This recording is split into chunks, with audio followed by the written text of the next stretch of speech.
E depois que o Monfaldo me fez o convite, me explicou como seria um culto onde envolveria os pais e falaria muito sobre a família.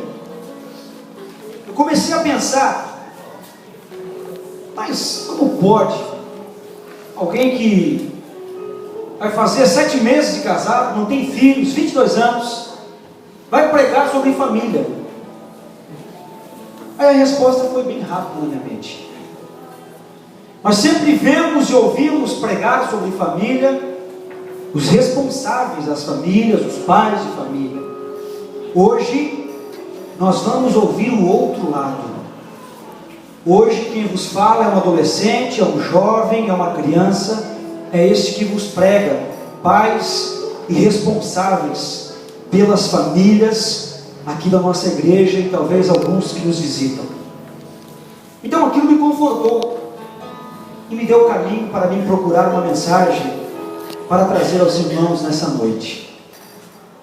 É muito bom, irmãos, desde os 11 anos, quando eu preguei pela primeira vez, lá na congregação Jardim Ju, em um culto de jovens. Aí alguns, na época, quando eu comecei, convidavam para pregar em alguns lugares, e quando eu tinha mais ou menos 14, 15 anos, eu conversei com a minha mãe, com o meu pastor até mesmo, e disse: olha, quando for o convite para congresso de criança, infelizmente não vai dar para mim mais, porque as crianças esperavam uma pregação para criança, e o Senhor Deus sempre me usou dessa forma diferenciada, e eu tenho certeza que nessa noite não será diferente a você papai, a você mamãe. Eu não sou pai ainda, não sou mãe, tenho a minha pequena família de 2 pessoas, que sou responsável, mas o Senhor Deus com certeza falará conosco nesta noite. Amém, irmãos? Amém. Abra comigo sua Bíblia, livro de Josué, capítulo 24, versículo 15 e versículo 16. O texto que foi lido aqui, a palavra introdutória, é o mesmo texto que vamos nos ater na mensagem dessa noite. Josué, capítulo 24, versículo 15 e 16. Eu peço que você abra o seu coração nessa noite, que você deixe que Deus venha falar com você, porque eu tenho convicção, queridos, que nessa noite nós aprenderemos. Se não somos pais ainda, como eu, vamos aprender quando formos pais, e se já somos, vamos aprender da mesma forma. Capítulo 24 de Josué, versículo 15 e 16, diz assim: porém, se vós parece mal aos vossos olhos servir ao Senhor, escolhei hoje a quem sirvais, se os deuses a quem serviram vossos pais, que estavam além do rio, ou os deuses dos amorreus, em cuja terra habitais. Porém, eu e a minha casa serviremos ao Senhor. Então respondeu o povo e disse: nunca nos aconteça que deixemos o Senhor para servirmos a outros deuses. Amém, irmãos? Amém. Aleluia, Jesus. Eu confesso, irmãos, que essa palavra, família, filhos, pais, durante essa semana, ela esteve muito forte no meu coração, e eu tentei focar justamente no texto que já tinha sido escolhido pela liderança dos adolescentes, irmão Flávio e irmão Silvano. E o Espírito Santo, irmãos, Deus me abriu o caminho da mensagem, e nessa noite eu quero vos pregar justamente sobre esse texto. É óbvio que nós vamos nos ater mais aqui na parte C do versículo, que diz: porém eu e minha casa serviremos ao Senhor. E justamente, queridos, eu quero falar nessa noite sobre mantermos nossos filhos na casa do Senhor Deus, mas com projetos para que eles também mantenham os seus filhos na casa do Senhor Deus. e com projetos para que os filhos dos seus filhos também mantenham os seus filhos na casa do Senhor Deus, e a obra de Deus assim venha a crescer e prosperar.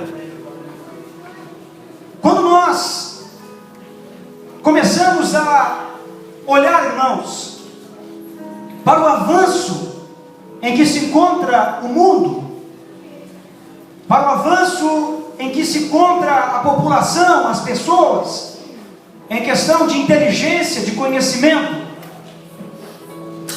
nós até nos assustamos às vezes.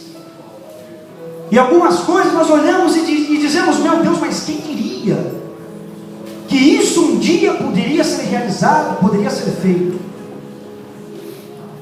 Às vezes nós olhamos coisas que o homem criou, que a inteligência humana formou, e nós dizemos: como é que pode alguém ter essa ideia, ter esse plano de criar isso? E eu entendo, queridos, que todos aqueles que são pais, eu digo porque eu sou filho, e eu pude acompanhar dessa forma os meus pais, que todos eles têm a preocupação de também os seus filhos serem pessoas inteligentes, serem pessoas cultas, com um bom emprego, com um bom salário no futuro. Ou talvez exista algum pai que diga diferente, diga: não quero isso do meu filho. Porém, os pais sempre almejam o melhor para o filho, como Deus, nosso Pai, sempre almeja para nós, seus filhos, o melhor. E quando eu olho, queridos, para este desejo, para este anseio dos pais, em querer buscar o melhor, a melhor vida futura para os seus filhos, e quando eu vou indo a fundo nessa reflexão, eu começo a ficar preocupado, porque este anseio, este desejo obcecado muitas vezes, faz com que pais sejam os responsáveis pela não salvação dos seus filhos. Como você pode falar isso, Léo? Porque focamos e centralizamos a ideia de que o meu filho, de que o seu filho tem que ser uma pessoa bem-sucedida, ter dinheiro, ter o melhor emprego, ter uma posição de destaque. E nós focamos e trabalhamos a vida inteira para que isso aconteça. Isso é ruim, Léo? Até aí não. Até aí é muito bom, até aí é papel para os pais. O Senhor Deus confia filhos para que os pais criem esses filhos. Porém, queridos, começa a se tornar uma situação problemática quando pais criam os seus filhos, preparam os seus filhos simplesmente para o mundo aí fora. E a situação, queridos, que eu vos falo é tão real, que hoje, se você procurar muitos pais, não estou falando de poucos não, e você perguntar o que você quer que seu filho seja: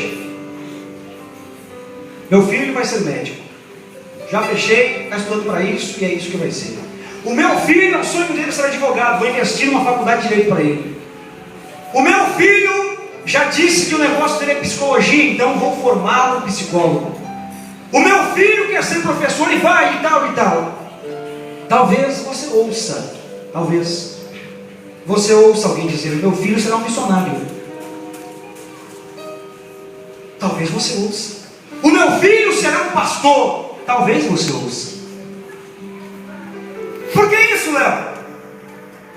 Porque nós queremos sempre o melhor, e o melhor sempre parece que é aquilo que nós vemos, que nós conseguimos enxergar, e começamos a forçar uma boa vida no que tange a bens materiais, e se esquecemos que junto também tem que caminhar uma boa vida, uma vida espiritual.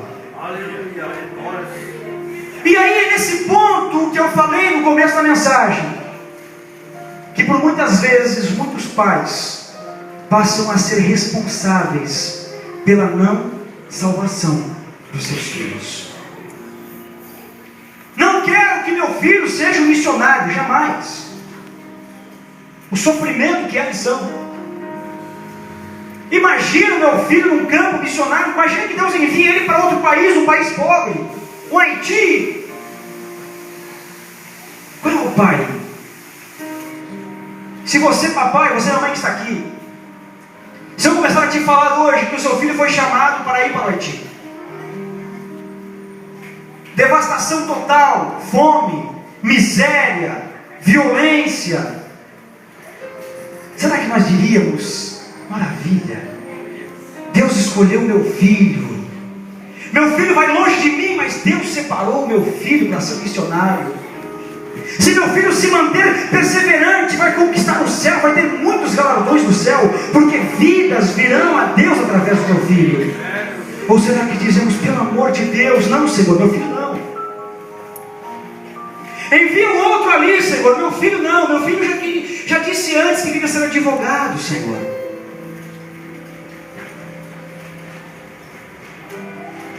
E esse investimento, queridos,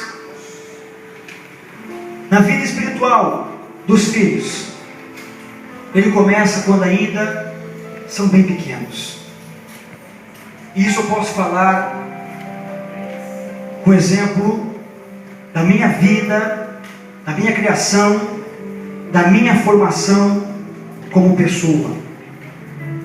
Posso usar o meu exemplo para que eu diga o que realmente é fato, o que realmente acontece. Qual é o resultado de uma criação em cima da palavra do Senhor Deus? Quer dizer, Léo, que não posso colocar meu filho na melhor escola? É claro que pode. Se tiver condições, coloque, irmãos. Quer dizer que não posso dar um curso de inglês para o meu filho, para que ele tenha um melhor emprego, um melhor salário no futuro? Pode, deve. Mas você não pode se esquecer, queridos, que antes de tudo deve vir a salvação do seu filho.